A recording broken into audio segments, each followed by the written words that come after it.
Halo, selamat malam Cuan Troopers. Balik lagi ya dengan T-Talks dari Sukor Sekuritas di hari Jumat ini, di Jumat malam ini ya. Jadi sebelum libur panjang ya, masuki bulan Ramadan, teman-teman, kita akan ada T-Talks malam hari ini ya. Jadi seperti biasa kita akan berbincang-bincang ringan ya dengan influencer ya malam hari ini.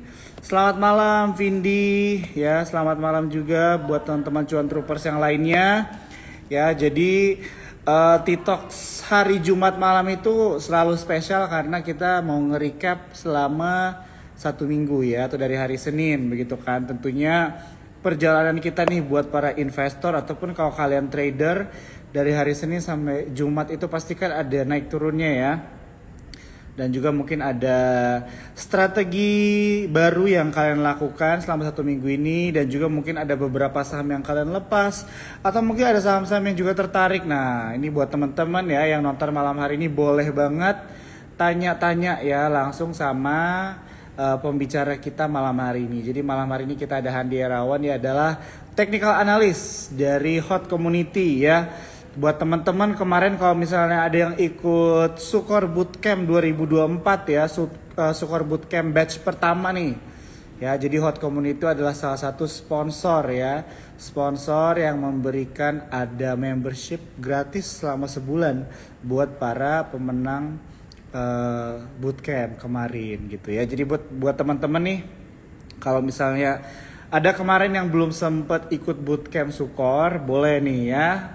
Perhatikan untuk batch kedua nanti. Oke. Nah, pasti teman-teman ada pertanyaan banyak ya mengenai recap market kita juga gitu, dan juga mungkin mau nanya nih mengenai strategi investasi begitu ya, apalagi kalau misalnya market sepi begitu. Syarat daftar Sukor gimana Kak? Syaratnya yang penting kamu punya KTP begitu ya. Yang penting kamu punya KTP dan juga punya akun bank ya. Itu bisa dibuka. Bisa cek di eform.sukorsekuritas.com ya, eform.sukorsekuritas.com. Kalau misalnya masih bingung boleh langsung DM Instagram, nanti dibantuin sama adminnya ya. Oke, tanpa panjang lebar lagi kita coba invite langsung Bro.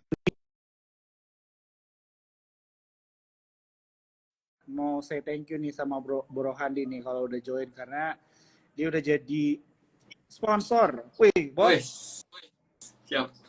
Halo bro. Malam. Apa kabar, bos? Malam. Gimana? Apa kabar bro? Baik, bro. Udah mau libur panjang soalnya jadi happy. Ini udah mood liburan ini. Iya. Bro, thank you banget ya udah mau join lagi malam hari ini ngobrol ringan ya sama teman-teman Sukor malam hari ini Cuan Troopers. Dan tadi gue udah sempat mention mengenai Hot Community gitu ya. Lu udah actually 2 kali bro jadi sponsor ya kan di acara Sukor Bootcamp sama Stock Wars ya. Jadi teman-teman ya yang udah join boleh nih cek Instagramnya Bro Andi ya, boleh kalian langsung ngecek sendiri yang namanya Hot Community gitu. Jadi memang gue selalu tekanin sih bro kalau misalnya di Sukor kan banyak event-event gitu ya. Jadi it's better to go with people kalau misalnya di dalam dunia pasar modal gitu kan. Soalnya banyak yang bingung kan bro kadang-kadang. Apalagi kalau misalnya yang baru-baru nih, ya kan gak ada teman, loss-nya sendirian gitu kan, ruginya sendirian gitu kan.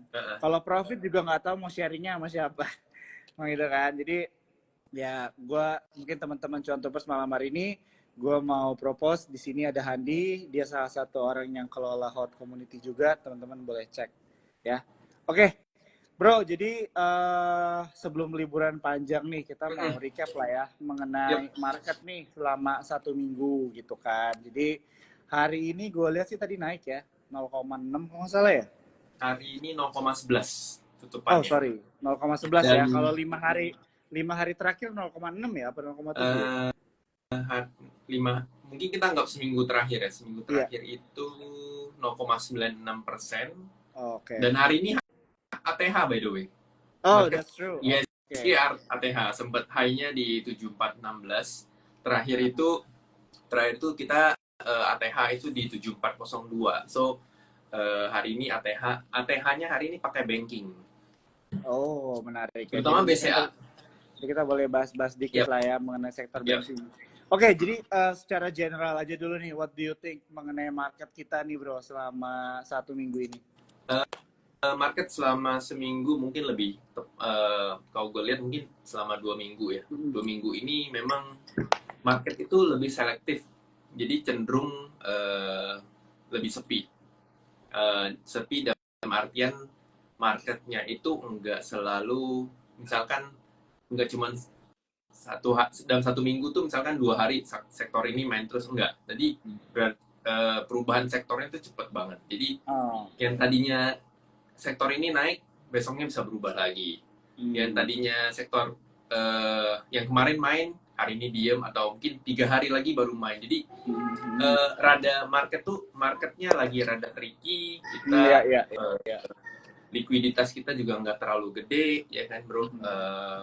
Nggak terlalu gede, plus juga sekarang kan makin banyak jumlah saham kita ya, kalau nggak salah 900-an ya, apa udah 800-an, pokoknya hampir mendekati 1.000 lah. Jadi sekarang market volumenya nggak bertumbuh, volumenya nggak bertumbuh, stok sahamnya makin banyak, otomatis pecahan-pecahannya kan makin banyak tersebar kan gitu bro. Jadi itu mungkin yang rada berat di market. Jadi sangat-sangat selektif. Mungkin trik-triknya kalau misalnya teman-teman yang ngerasa mungkin lagi invest atau lagi pegang blue chip, pegang banking, yang mungkin mainnya hold-nya setahun, 2 tahun, atau mungkin paling cepat mungkin setengah tahun, itu mungkin berasa cuannya gitu. Mungkin kalau pegang BMRI dari Desember, mungkin rasa-rasanya minimal dari Desember ya. Desember tuh rasanya mungkin 20% dapat kayaknya kan. 10%, 20% tuh dapat gitu. Nah, tapi itu market sekarang itu antara kita mainnya cepat atau lu hold-nya lumayan lama. Dan hold nggak ada no in between lah ya.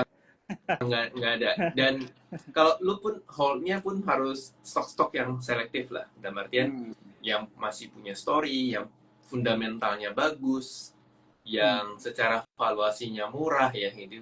Karena logikanya kalau secara valuasi murah, fundamental bagus, yang nge-trigger dua ini adalah laporan keuangan. Which mean ketika laporan keuangannya bagus, contoh lah kita ambil dari banking. Laporan keuangannya bagus, dia keluar, emang fundamental secara valuasinya bagus, plus dividennya gede. Nah udah, ini bisa ngerek marketnya naik gitu. Salah satu contoh kita di hot community ya, walaupun namanya House of Trader ya, tapi kita juga ada barang-barang invest, barang-barang yang benar-benar kita ada dividen play-nya. Kita dari awal tahun tuh kita kasih market outlook, terus kita ngerekom beberapa saham-saham yang mungkin bisa dividen play buat teman-teman gitu. Jadi salah satunya tuh kita ADMF, Adira Finance. Nah, Adira Finance secara fundamental bagus, secara valuasinya juga masih murah dengan kalau nggak salah 6,an kali gitu ya. Kemudian dividennya juga sekitar yieldnya sekitar 7-8%. Nah, itu yang kita pilih sebelum Q4-nya keluar. Jadi begitu. Terakhir kita nge-call-nya itu sebelum Q4 keluar. Q4 nih keluar. Sekarang itu udah running sekitar 20%, 18% gitu. Jadi memang secara pemilihan marketnya juga cukup selektif lah. Kita pun kita bisa bilang tiap hari kita belum tentu dapat tradingan yang bisa kita take profit, tapi memang butuh sabar aja sih bro. Kunci market akhir-akhir ini itu adalah sabar.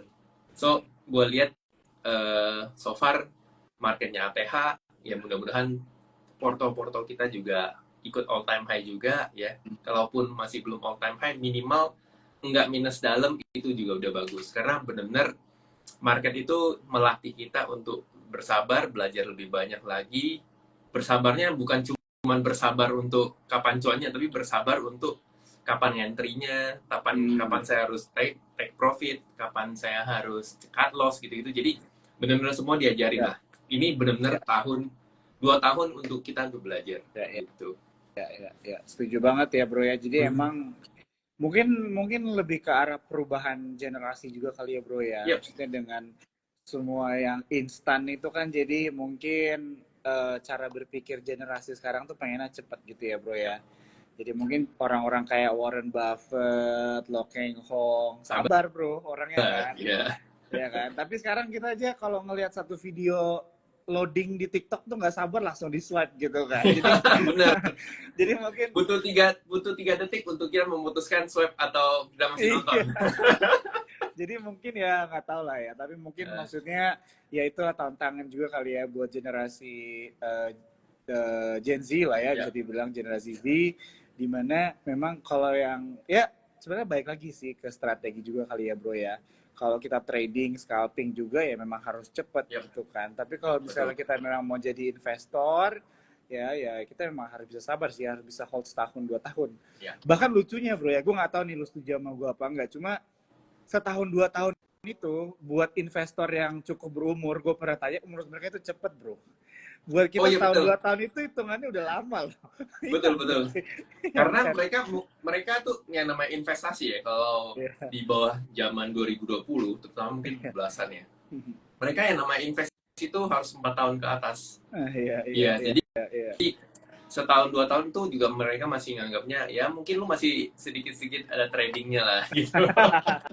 Iya, iya, jadi ya bisa diporsin aja lah ya. Sebenarnya kalau dari gue juga personally sebenarnya ada investingnya juga, tapi ya tradingnya juga ada sih Ya, ya. gitu ya. Jadi ya balik Sebenarnya lagi aja ya bro ya, balik lagi profile paling masing-masing. sebenarnya balik yang paling penting itu terutama mungkin sampai sini kita baru ngerasain sebenarnya gue masuk ke market tujuannya apa. Nah, Even misalkan gue di hot community hmm, kita juga ada yang trading, kita juga ada invest. hmm, Kita pribadi pun kita harus bisa bedain mana yang hmm, portonya invest, mana yang portonya trading. Kalau portonya hmm, invest, kita harus memperlakukan si saham itu dari kacamata hmm. fundamental. Kita harus Ya, lihat ya, ya. bisnisnya seperti apa, cara dia meraih labanya seperti apa, kelemahannya atau weakness-nya Hmm, atau ancamannya apa terhadap bisnisnya, itu yang kita lihat kan. Itu yang lebih kita prefer lihat lah. Sama hmm, paling kalau untuk entry baru kita lihat pakai kita pakai apa? Pakai technical gitu. Tapi 80% 90% porsinya pasti kita lihat dari fundamental dari bisnisnya lah, cara cara hmm, bisnisnya kerja gimana, apakah mungkin fundamental oke, evaluasi bagus, secara bisnis bagus, tapi ada satu faktor yang mungkin berpengaruh, yaitu adalah apakah eh, musim apa bisnis ini musimnya lagi bagus apa enggak. Misalnya kita hmm.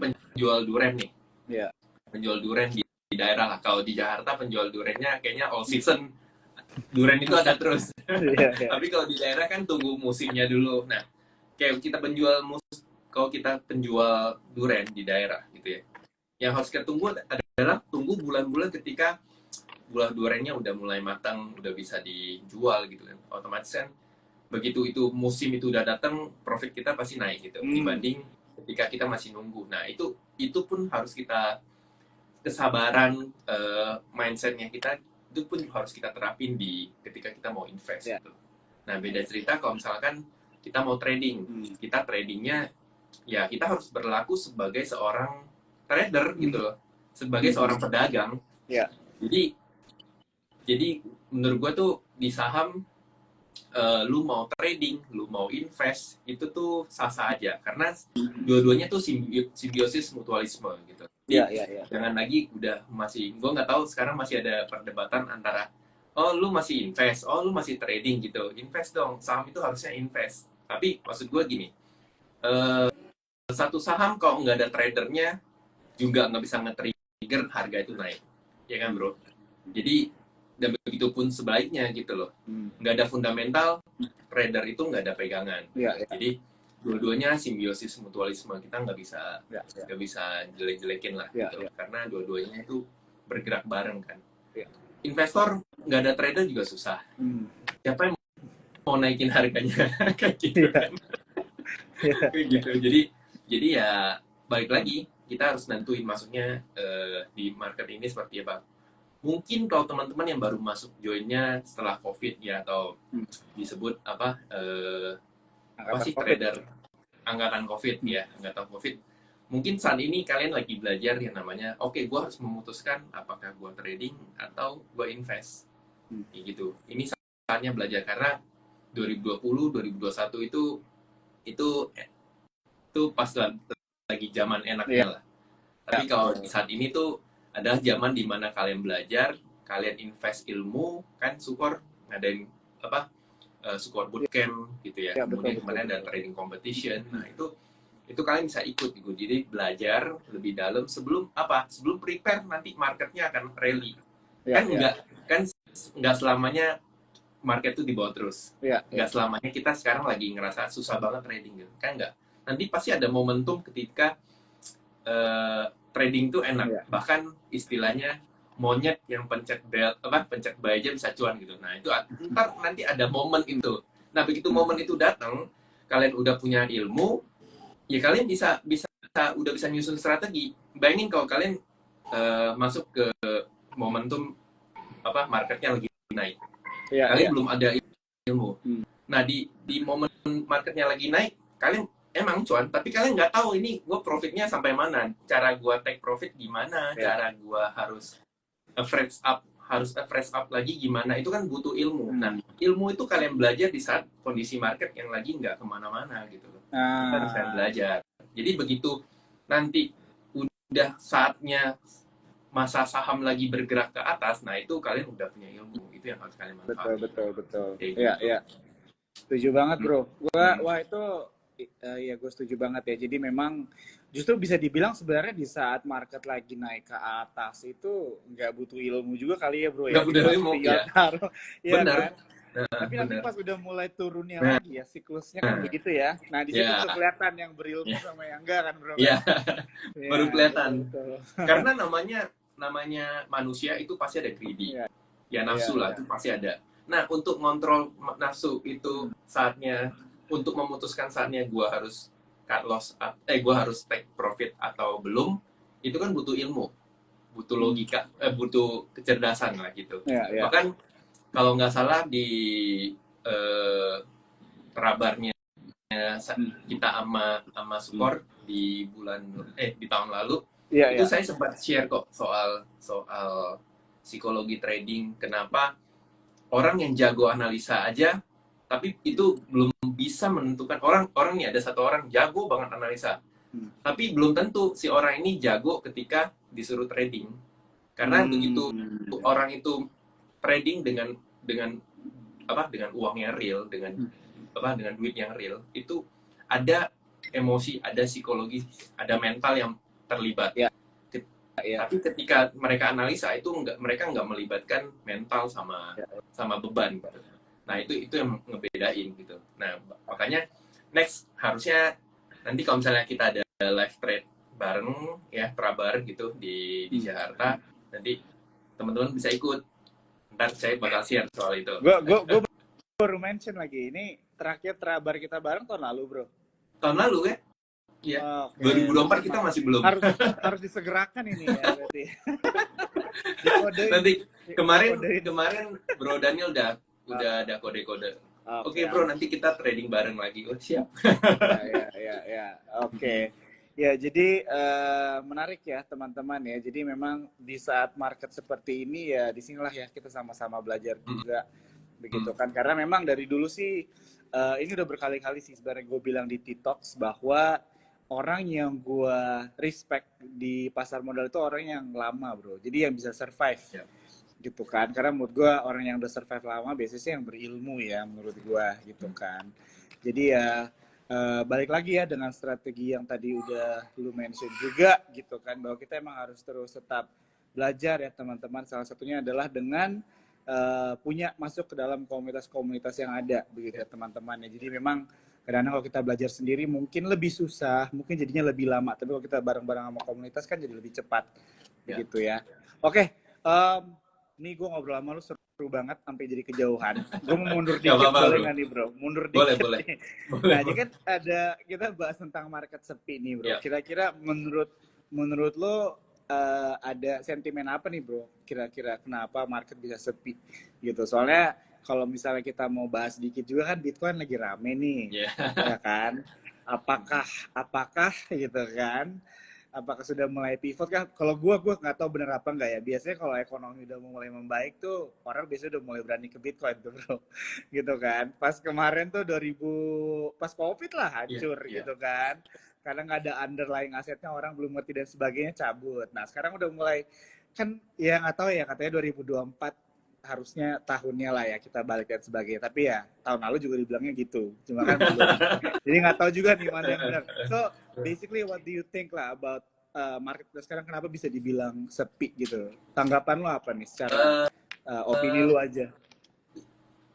Yang sebenarnya Hmm. kunci dari market ini mau rame itu adalah kapan the Fed cut rate. Ah, ya ya. Itu kuncinya. Begitu Hmm. terjadi pemangkasan suku bunga, otomatis saham itu Hmm. otomatis semua, begitu mereka cut rate ya, Ya. Fed Amerikanya cut rate, otomatis mostly beberapa negara akan ikut, termasuk Indonesia gitu. Ya, ya, Nah, ya. kenapa sampai sekarang tuh saham itu masih belum? Karena rate-nya masih tinggi, otomatis orang tuh lebih banyak parkir duit, salah satunya di bonds ya. Kita berbicara di bonds dulu. Ya, ya, Belum lagi nanti melibatkan di kripto gitu. ya. Jadi mostly sekarang kayak institusi besar itu duitnya juga masih di rata-rata masih di bonds. Jadi kalau gue baca-baca research bahkan kemarin beberapa kali kita outlook, memang kita lihatnya tahun ini itu saham udah mulai ada yang masuk insti. Cuman mereka itu masih mencari saham-saham yang value-nya bagus. Jadi temanya tuh tema saham yang bervalue. That's why kenapa strategi kita di Hot juga, di Hot Community juga, ayo kita pilih saham-saham bervaluasi, karena itu yang akan diincar. Karena begitu nanti mereka cut rate, otomatis kan pelan-pelan mereka akan mulai jualan. Gitu cut rate, obligasinya pasti akan naik kan. Nah, begitu naik, nanti mereka akan pelan-pelan keluar dari obligasi, lantas mereka habis itu mulai berani lah, istilahnya mulai berani untuk masuk ke risky aset. Nah, salah satunya risky aset itu adalah saham. Dan mereka akan mulai dari mencari saham-saham atau saham-saham yang secara fundamental masih bagus. Jadi belum ada gap antara di bond sama saham yang bervaluasi. Itu. At least gue udah mulai start di saham, tapi gue masih menjaga. Gue nggak berani yang terlalu beresiko gitu. Jadi mereka akan mulai dari saham-saham yang valuasinya bagus, fundamentalnya bagus gitu.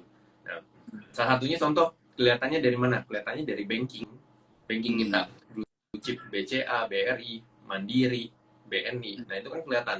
Selain karena emang laporan keuangan yang bagus, otomatis berpengaruh pada fundamentalnya bagus, kemudian menghasilkan dividen yang bagus, yield-nya bagus, ya mereka dapat double gitu, capital gain plus dividen gitu. Jadi itu sebenarnya udah mereka mulai. Nah, di samping itu, selain duitnya mostly masih dekat di bonds, ada risky aset yang lebih menarik saat ini, yaitu cryptocurrency gitu. Cryptocurrency dengan berbagai tema, Bitcoin halving yang kita kenal udah sampai 5 kali, udah 4 atau 5 kali ya, itu udah sampai diprediksi Bitcoin halving itu akan terjadi antara April atau Mei, harusnya April ya. Nah itu biasa memprediksi bahwasanya setiap kali ada Bitcoin halving, market kripto itu akan bergerak naik gitu. Nah otomatis duit lagi dari yang mungkin tersisa di saham tadi pindah lagi ke kripto. Ya terbukti lah kalau misalnya kita bisa lihat beberapa influencer saham pun sekarang udah mulai mainnya di kripto gitu. Itu kita bisa lihat lah gitu ya. Masuk makanya di kita juga kita buka divisi cryptocurrency juga di Hot Community ya. Jadi dan itu mulainya bukan dari sekarang, kita udah mulainya dari awal 2024 gitu. Karena kita juga udah mulai melihat ada potensi ke arah ini. Jadi untuk saat ini mungkin secara saham belum begitu oke, tapi bukan berarti kita meninggalkan saham semuanya, enggak. Tetap kita kan ada bisa dividend play, Iya, terus iya. trading juga beberapa mungkin yang lebih selektif ya. Contoh yang di saya sama di grup masih main tuh grupnya Barito, ya terutama brand, TPIA, cuan itu kan masih bisa kita manfaatin lah momentum-momentum pendeknya, mungkin nyari Iya. 5%. Kita swing di brand juga masih cukup oke gitu. Jadi memang lebih sulit, tapi mau nggak mau kita harus bertahan dan bersabar, bro. Iya, iya, Mau nggak iya, mau. iya. Iya. Iya, jadi ya kalau dari gue mungkin bisa dibilang jadi intinya sebenarnya lebih dari kalau dari gue ya nangkepnya adalah em, kita memang perlu tahu instrumen yang kita gunakan sebaik mungkin lah ya bro ya kalau Yap, misalnya kita mau berinvestasi atau betul, trading betul. begitu kan karena mau kita investasi di kripto di saham kalau misalnya kita nggak ngerti emitennya kita nggak ngerti juga apa itu kripto atau nggak ngerti tentang koinnya tentang underlyingnya tentang sentimennya juga sama aja sih gitu ya Ya, betul. bisa dibilangkan dan setiap orang juga punya risk profile-nya ini ya teman-teman cuan trooper kita punya keuangan yang berbeda-beda jadi mungkin ini juga sebagai reminder aja bahwa sebelum berinvestasi atau trading teman-teman harus perhatikan juga keuangan kita personal finance ya jangan sampai kita itu jadi malah susah gara-gara salah pilih instrumen Ya, investasi yang tidak cocok dengan profil kita itu setuju. gue sering banget dengar tuh zaman covid tuh bro jadi orang kan banyak itu pinjol tuh namanya covid kan ya bro ya kalau nggak salah ya Ya, zaman ya. covid tuh pinjem-pinjem Mulai online. Iya, setelah setahun ya kalau mulainya di saya situ. ya. Iya kan, karena banyak yang di PHK, ada yang potong gaji dan sebagainya. Akhirnya orang harus pinjem duit dan sebagainya begitu kan, karena hutang terus berjalan dan sebagainya kan. Nah, Ya, disitulah ya kalau misalnya kita personal finance kurang bagus ya akhirnya susah begitu kan. Oke, sebelum kita lanjut nih mungkin aku mau remind buat teman-teman cuan troopers yang nonton malam hari ini kalau misalnya ada pertanyaan ya buat Bro Andi boleh banget ditanya, boleh Bro ya silakan, mengenai silakan. mungkin Boleh, ada boleh. saham atau mungkin sektor juga gitu ya teman-teman nih yang nonton boleh nih Ya. nanya-nanya ya. Sama ini, Mungkin dari hmm, gimana Bro? nggak apa-apa lanjut. Mungkin sambil nunggu teman-teman mau bertanya, silakan ya. Gue juga tadi mau nambahin juga. Boleh boleh boleh. Jadi benar kata Bro Jo, kita nggak harus ikutin semua, Ya. kita nggak harus FOMO. Lagi-lagi gue ingetin Mm, karena mm, mulai mulai ada FOMO di Iya instrumen cryptocurrency gitu. Tapi menurut gue kita nggak usah FOMO lah, nggak usah. iya iya. Kalaupun mau masuk, mau belajar gitu, Mm, gunakan porsi aset kalian yang kalian nyaman gitu. Utamakan risk ya, jangan selalu mikir rewardnya gitu. Karena kalian belum tahu itu apa gitu. Kecuali Iya kalian iya. memang udah menekuni lebih dalam, ya itu boleh. Ya, ya. Setuju banget ya. Ini gue suka nih ya. Jadi kadang-kadang orang terlalu berfokus kepada reward, lupa risk ya. Ya, Padahal dunia investasi, pasar modal atau ya investasi in general ada risk dan reward ya teman-teman ya. Kita betul. selalu berusaha meminimize risk ya. Kalau Ya. trading itu kan minimizing risk ya. Jadi Contoh, buat teman-teman. contoh kayak kenapa dua tahun terakhir ini orang lebih banyak di bonds. Iya, iya. Ya, contoh nggak usah bonds lah, deposito. Katakan kita letakkan deposito di Bank Amerika. Suku bunga The Fed sekarang 5,25 sampai 5,5 ya kalau nggak salah. Nah, lu nggak ngapa-ngapain aja, setahun dapat 5%. Apalagi lu punya aset yang gede gitu. Ya kan? Daripada lu harus beradu, katakan gue punya berapa? 1 juta US dollar gitu. Daripada gue harus beradu sama resiko yang ada di risky aset, mending gue letakin 100 juta dolar gue di bank deposito. 5% setahun udah lumayan. Jadi konsep berpikirnya begitu. Jadi nggak selalu tapi kan cuma 5%. Nggak gitu. Yang harus dipertimbangin itu adalah risikonya. Wah, ini bagus banget ya buat teman-teman nih harus diingat ya. Ini simple tapi banyak dilupakan ya buat investor dan juga trader mengenai risk dan reward. Oke, Sebelum kita mulai tanyain, ambilin pertanyaan dari teman-teman Cuan Troopers, gue mau nanya sesuatu di satu pertanyaan deh bro, dari Oke. gue. Ya kan lo bahas mengenai the Fed suku bunga kan? Hmm, Walaupun kemarin kan maunya Q1 tuh dipangkas, tapi nggak jadi. gimana? Tapi katanya sih tahun ini akan dipangkas Ya. ya. Dan ini kan harusnya menjadi sesuatu yang good buat sektor properti nih, ya Hmm, kan?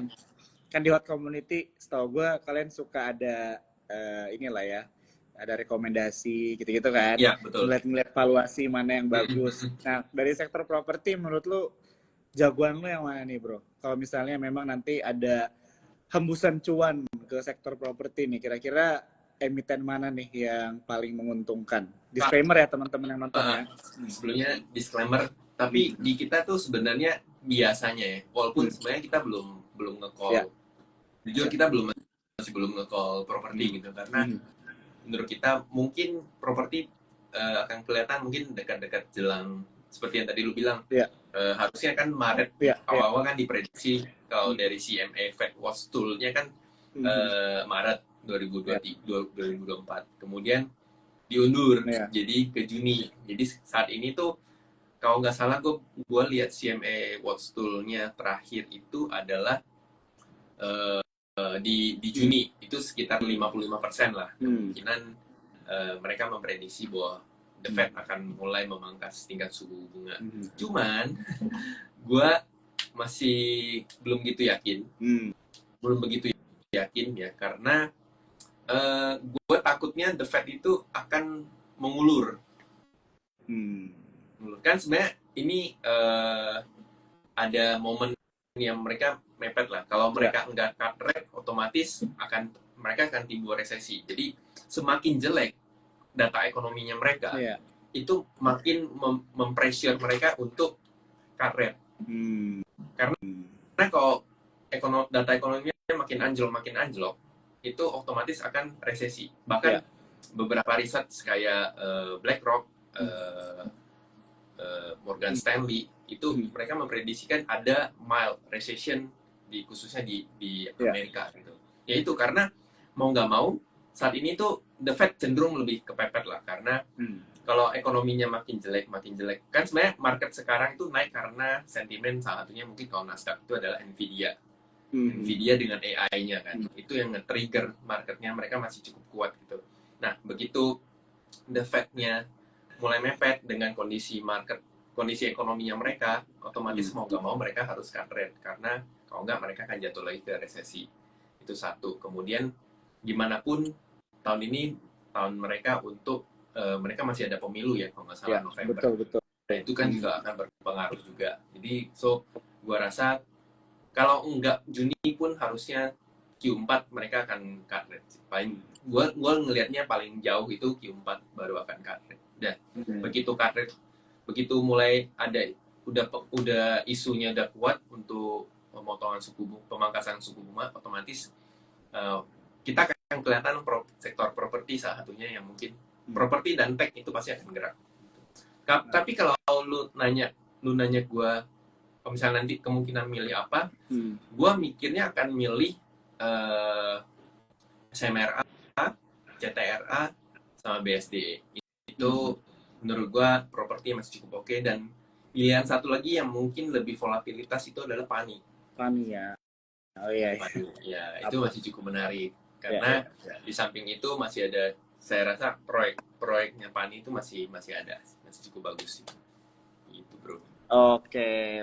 Wah ini jawaban lo mirip bro sama Arvin bro. Kemarin gue walaupun ngobrol sama dia di kafe, terus suaranya dia nggak jelas gitu, tapi gue prediksi lu sama gitu ya. Maksudnya untuk The Fed itu cut rate itu bahkan dia mikirnya hampir kayaknya nggak akan kejadian tahun ini. Lu Ya, bilangnya Q4 kalau kan? Arvin, tadi gue kebetulan ketemu Arvin, dan Hahaha. Arvin juga bilang, kalau gue katanya, gue ngerasa kayaknya karirnya tahun depan, bukan tahun ini. Ya. Oke, jadi mungkin buat teman-teman Cuan Troopers, pelajaran yang bisa kita dapat adalah ini semua kan proyeksi ya, bahkan belum ada datanya, belum pasti juga ya. Jadi ini spekulasi bisa dibilang juga. Betul. Jadi jangan sampai kita salah strategi ya karena kita terlalu percaya spekulasi daripada data yang ada gitu Mm-mm. ya. Apalagi mengenai sektor properti ya memang sektor properti ini udah ditunggu-tunggu panggungnya gitu kan. Kapan dia naik panggung gitu kan? Udah beberapa tahun ke Udah belakang ini. 2 tahun Iya. apa 3 tahun ya? Iya. 2 tahun ya? Iya, Iya lah gila. dari Covid bro nggak ada yang Ah, beli ah, rumah bro. bener, bener. Iya. Ya Gitu itu kan. Jadi karena suku bunga, apalagi suku bunga iya. Indonesia masih 6%, ya susah. Iya. Iya, iya. Berat. Jadi ya mungkin bersabar, tapi at the same time juga kita harus mikir bahwa sektor di bursa kita nggak cuma properti ya bro ya. Maksudnya Apa pundi-pundi itu? cuan itu nggak cuma dari situ aja. Jadi tetap kita Ya, harus betul, betul. bisa fleksibel juga lah ya bro ya, bisa dibilang Mm-mm. kan. Oke, oke. Ya, kita Lanjut. mau coba jawabin Enggak. pertanyaan teman-teman Oh, boleh, chatbox boleh, boleh ya boleh. bro ya? Boleh Silakan. bro ya? Oke. Oke, ini ada dari Lutfi Mm-mm. nanya mengenai Java sama Pegas nih bro. Oke. Ini kayaknya udah mendekati Eh, bulan-bulan puasa nih, nanya-nanya nih yang kayak gini nih. Coba Oke, gimana nih? Java itu hari ini keluar berita ya. Hmm. Jadi Java sektor poultry itu lagi cukup oke karena kemarin isunya adalah apa? Jagungnya lagi turun karena panennya cukup gede, jadi otomatis harganya turun. Itu satu, itu nge-trigger Java dan Ceping. Kemudian hari ini keluar di Bloomberg keluar berita Javanya Singapura itu akan di private. Hmm. Jadi Baru Java denger gue tuh. OLTD apa? Baru Ya. denger gue. Nah, itu baru akan di private dan itu akan menguntungkan Javanya Indonesia karena otomatis lini bisnisnya yang ada di Singapura akan pindahnya bersumbernya dari Indonesia gitu. That's why Java itu hari ini naik cukup kenceng walaupun ujungnya kempes ya karena kayaknya kelihatannya sell on news. Bahkan gue sempat nge-call di kita kemarin karena dia ada secara teknikal ada rounding bottom dan targetnya pun udah kecapai nih 7%. Cuman harusnya masih ada kemungkinan dia masih bisa naik karena secara momentumnya juga masih kuat di sini. Gue kelihatan nggak ya? Oke. Nah, targetnya dan kalau misalkan momentumnya dia masih cukup kuat dan bisa menembus level MA200 ini, garis ungu ini MA200. Kalau dia bisa nembus ini, otomatis dia masih akan bisa gerak sampai at least ke 1360. Dan kalau misalkan lebaran sih gue tuh lebih gue ngerasa kalau kita ngomongin bukan sentimen ya, tapi kenyataannya yang kita tahu harga ayam kan diatur sama pemerintah, otomatis margin mereka juga nggak bisa gede, ya kan? Karena harga ayam potong itu kan di maintain sama dibatasin lah sama pemerintah. That's why gue rasa mungkin jadi sentimen, ya mungkin ya muncul sentimen seperti ini kan dia bisa narik market, bisa narik saham Cepin maupun Java gitu. Nah, tapi kalau kalian nganggap apakah itu nanti bisa berimpact ke laporan keuangannya, saya rasa nggak gitu oke gitu. Maksudnya nggak gitu berpengaruh lah. Sekarang kita lihat Pegas ya. Pegas gue ngerasa kemarin tuh dia ada potensi bisa double bottom, tapi ada potensi juga dia bisa jadi ascending triangle mungkin segini. Nah, dia mulai naik setelah kemarin turun cukup dalam. Gua rasa mungkin ini ada kaitannya dengan sentimen laporan keuangannya, tapi mudah-mudahan bagus hasilnya dan ketika dia break 1145 kemungkinan di garis harusnya kelihatan ya bro ya? Ya. Kelihatan ya? Nah, di 1145 kemungkinan dia akan bisa naik ke 1200. Nah, begitu dia break 1200 itu harusnya naiknya cukup oke lah. Kalau dia bisa nge-break ya. Cuman masalah sekarang tuh di market itu adalah volume. Volume doang. Itu doang. Jadi nah ini yang harus kita pelajari juga. Dalam artian kalau misalkan ternyata kita lihat kondisinya volumenya volume transaksi nggak terlalu gede, otomatis kita harus juga menyesuaikan ekspektasi. Tadinya mungkin, wah ini targetnya di 20% nih. Karena kondisi volume transaksi market nggak begitu mendukung ya, mungkin kita bisa set lebih lebih pendek gitu. Jadi itu bisa membantu kita dalam Ya. trading. Jadi itu bisa dibilang sebagai salah satu strategi lah ya bro ya Hmm. di kala market lagi sepi ya. Yes. Iya, iya. Oke, siap. Kita lanjut lagi bro ya. Yep. Ada yang nanya nih saham GDST. Waduh. Saham Yep. apa nih? GDST. Ini hari ini saham still-stillan naik. Yes. ISP keras harusnya hari ini naik sih. Iya.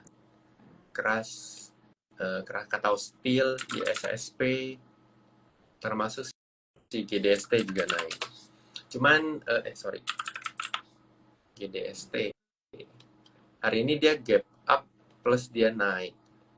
Harusnya GDST mungkin 144 mungkin jadi targetnya ya. Kalau besok nggak kuat mungkin dia bisa tutup target di 121.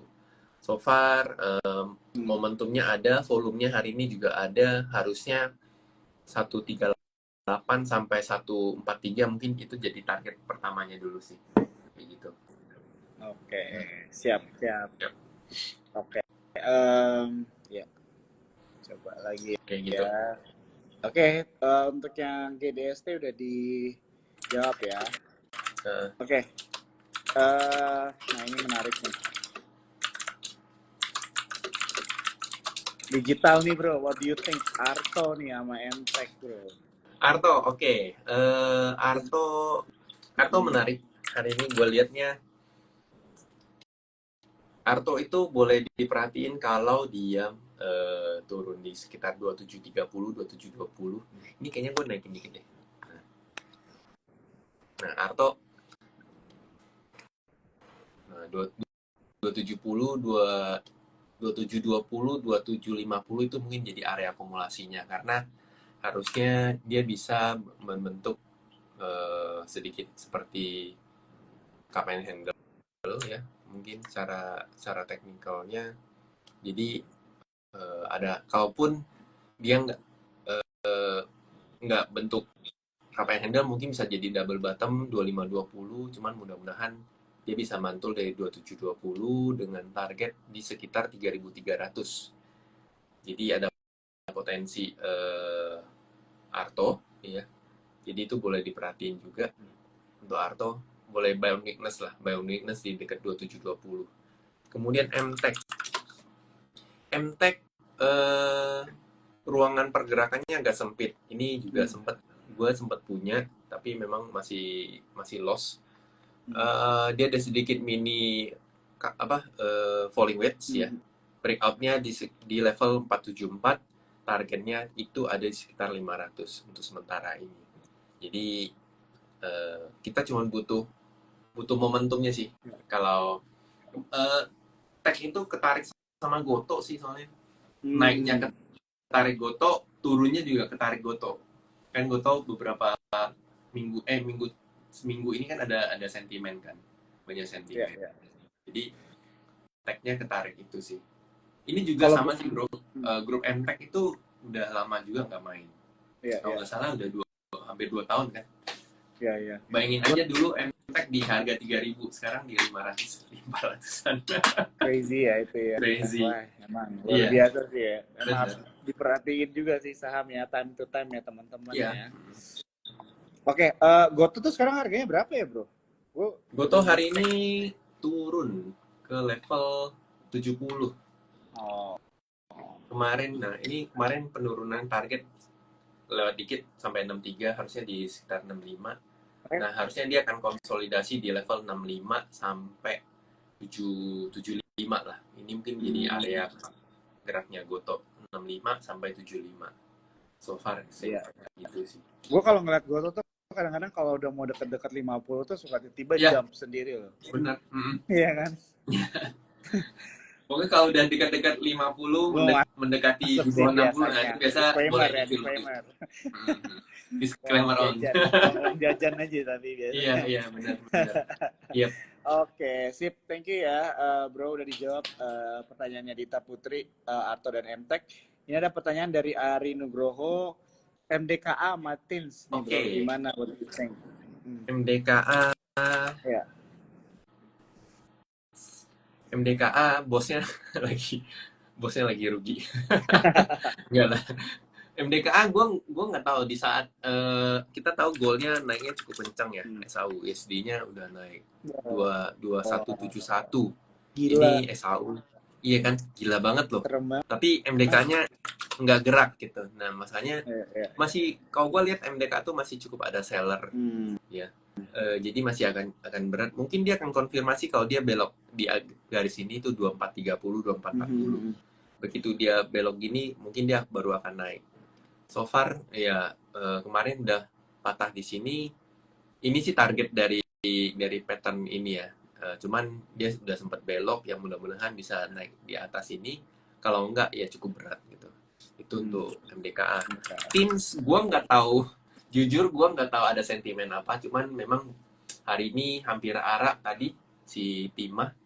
So Timah kalau misalnya teman-teman punya jaga di level ini 680 jangan sampai jebol ya. Kalau belum punya saya rasa tunggu dia konsolidasi lah. Itu lebih bijak masuknya karena secara tren jangka besar dia masih downtrend banget ya. Masih downtrend banget. So harusnya dia begitu naik mungkin testing pertama kalaupun besoknya masih naik akan ngetes 870 mungkin 800 dulu. Kalau bisa lewat mungkin ke sini 895. Tapi kalau enggak dia akan konsolidasi di sini. Yang penting kuncinya adalah jangan tutupan di bawah 680. Kalau nggak tutupan di bawah 680 masih cukup bagus kok. Dositin. Gitu bro. Oke, sip. Udah dikasih ya teman-teman ya tadi untuk jaga loss juga ya. Jadi jangan lupa untuk trading plan kalian juga ya. Oke, kita lanjut lagi nih dari Kirana ada nanya mengenai Aces, bro. Oke. Aces. Bakal jebol resist atau turun ya kira-kira? Aces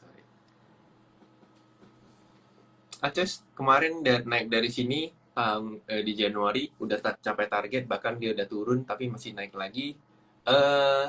Mungkin ada beberapa ini, wah ini double top nih kok gitu. Tapi kita harus lihat view yang lebih gede. Dia mungkin bisa kalau masih ada sentimen. Ini kan gue cuma berbicara secara teknikal. Yeah. Tapi kan teknikal itu didukung kalau misalkan ada sentimen, ada ini ya, ada mungkin ada sentimen dari fundamentalnya gitu-gitu.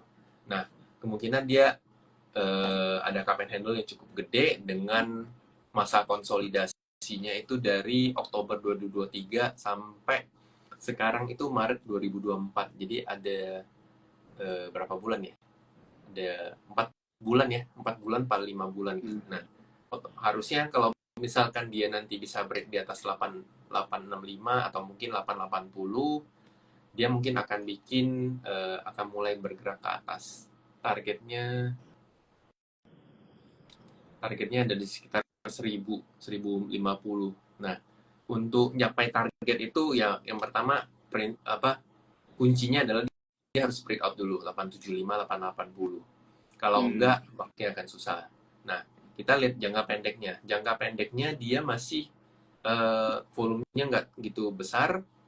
Kalaupun dia patah ke bawah, jaga level 750-nya jangan sampai ke bawah. Kalau level 750-nya jebol, berarti pattern ini gagal. Gitu. Kayak gitu sih. Kalau untuk si Aces. Aces ya. Ya mudah-mudahan ada sentimen lebaran. Ya, orang ganti furniture baru. Kalau misalnya mau ikutin sentimen lebaran, mungkin kalau gue ya ngeliatnya mungkin perhatiin Indomaret kali bro, sama Alfamart juga menarik sih. Ya, Alfamart. AMRT sama Dinet. Ya, Dinet. Cuma Dinet kan lebih tipis kan. Betul ya. Karena gue sempat baca AMRT 5 tahun terakhir kalau di bulan Maret April tuh rata-rata naik 5%. Gara-gara bulan puasa gitu. Jadi Nggak Terus tahu ada ya. MIDI, Kalau misalnya teman-teman boleh analisa lagi sih. Ah, ya, MIDI, iya, MIDI ya.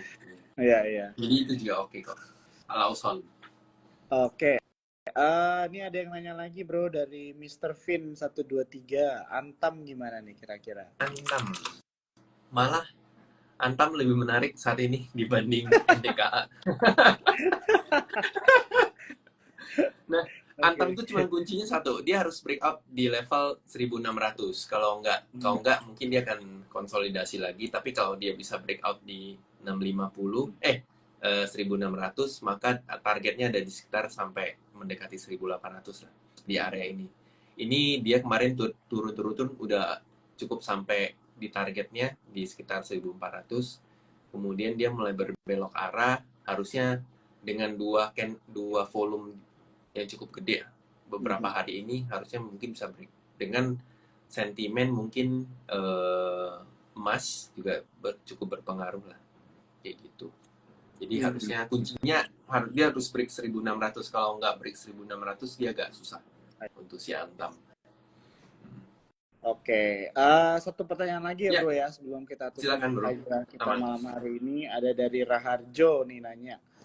PTPP sama Adi dong lumayan gerak hari ini katanya. Hari ini sentimen gue hari ini cut loss Adi loh. Oh. Karena tadi pagi kan lihat laporan keuangannya keluar Hmm. dan laporan surprisingly nggak tahu itu surprisingly bagus laporan keuangannya Oke. untuk Adi. Nah, dia sempat gap up. Tadinya mau saya scalping, cuman ternyata gagal. Eh, saya lihat kayaknya ini untuk momentum sesaat doang. Hmm. Tapi kalau untuk di swing untuk apa susah. Karena Ya. masih Ya. cenderung banyak seller untuk si PTPP sama Adi. Hmm. Jadi hati-hati Oke. aja sih. Yang penting kalau ini kalau PTPP dia jangan jebol di bawah level 486, jangan Hmm. jebol di situ. Kemudian Adi Karya jangan jebol level 280. Mungkin kalau mau trading ya buy on weakness, terus megangnya sabar. Yang penting di bawah 280 ya cut loss, karena itu level supportnya yang cukup kuat sih kayak gitu. Oke. Sip. Itu untuk sini. Thank you banget bro ya. Thank you Satu bro. pertanyaan nih dari gua, satu pertanyaan nih. Kan libur panjang. Yep. 5 hari minggu ini kita naik terus. ISG hijau, hari ini hijau. Menurut lo minggu depan koreksi atau gimana nih? What do you think proyeksi ISG kita buat minggu depan? Secara Uh, teknikal. secara teknikal ya nih, gua Iya. share teknikalnya. Oke, ini target gua untuk ISG. Dia cup and handle. Kemarin gua kira ini udah jebol di level ini 7255. Kemudian ternyata dia berbalik arah. Dia udah breakout hari ini walaupun tutupannya ini candlenya kuning karena opennya gap up gitu di TradingView, bacanya jadinya merah. So far kalau misalkan ISG nggak turun di level 7370, 7360, dia masih ada chance untuk ke targetnya lah. Masih ada chance mungkin sampai mungkin sebulan penuh ini masih ada potensi untuk dia naik sampai 3%. Nah, kita juga harus lihat penunjangnya apa. Penunjangnya yang pertama BCA. BCA secara teknikal itu secara sentimen dulu. Secara sentimen ini lagi ada periode dividen. Dia bakal RUPS kalau nggak salah di bulan Maret ini tanggal berapa? 17 atau berapa.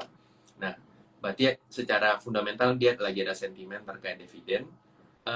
Secara teknikal dia break dari pattern flag bullish flag ya. Nah, targetnya itu ada di level 10.650. Tadi pagi saya juga sempat ngepost, wih ini BCA masih ada potensi buat naik. Nah, pergerakannya ada sekitar 4-5%. Nah, itu mungkin jadi pendongkrak market. Kemudian BNI juga. BNI ada sedikit mirip seperti asymmetrical triangle. Ya. Jadi ada target di sekitar 6.350. Sentimennya juga sama ya. Sentimennya itu ada dividen. Kemudian Mandiri. Jadi Mandiri juga kalau begitu dia udah mulai belok di area 7175, kemungkinan dia bisa cetak all time high lagi di 7.400 untuk si BR. Ini sentimennya juga terkait dividen. Kemudian yang terakhir BBRI. Nah, BBRI juga sama. Hari ini udah mulai all time high lagi 6.400. Itu udah cukup bagus ya. Siapa tahu dia masih bisa breakout dengan sentimen dividennya. Jadi akan kemungkinan sampai 67 atau 66 itu masih cukup. Nah, jadi kalau lihat dari posisi bankingnya cukup mendukung, hanya saja mudah-mudahan pergerakan IHSG tadi dibantu sama grup Barito. Ya, salah satunya Brand. Secara teknikal dia udah break dari ascending triangle, dia bahkan udah retrace kemarin, kemudian dia mantul lagi. Nah, kuncinya Brand begitu dia break 6.400, target jauhnya itu ada di sekitar 7.800. Jadi kalau brandnya naik, bankingnya naik, otomatis ISG rasa-rasanya mencapai 3%. 3% itu cukup mudah lah gitu. Dan belum lagi Aman Mineral yang diam-diam juga menopang pergerakan ISG. Jadi kita lihat dari banking, kemudian Barito Group, kemudian Aman ya, harusnya kalau di antara semua mostly mereka bergerak ke atas, harusnya ISG tercapai di level sekitar 74 73. Oke. Gitu, Bro. Siap. Oke, thank you banget ya Bro Thank you Andi banget, Bro. untuk penjelasannya nih ya, dari sentimen, dari psikologi kita trading gitu ya, risk profile, sampai bahkan proyeksi juga Yes. secara teknikal ISG ke depannya ya. Bro, sekali lagi gue mau say thank you buat waktu lo dan semua bantuan lo juga Bro. ya, Thank buat you. community, buat sekuritas. Sampai you. ketemu lagi ya Bro ya, di pelebar kita Bro nanti ya secepatnya. Oke, siap-siap, kita tunggu. Oke, siap. Bye semuanya. Oke, thank you guys semua. Dadah. Yuk.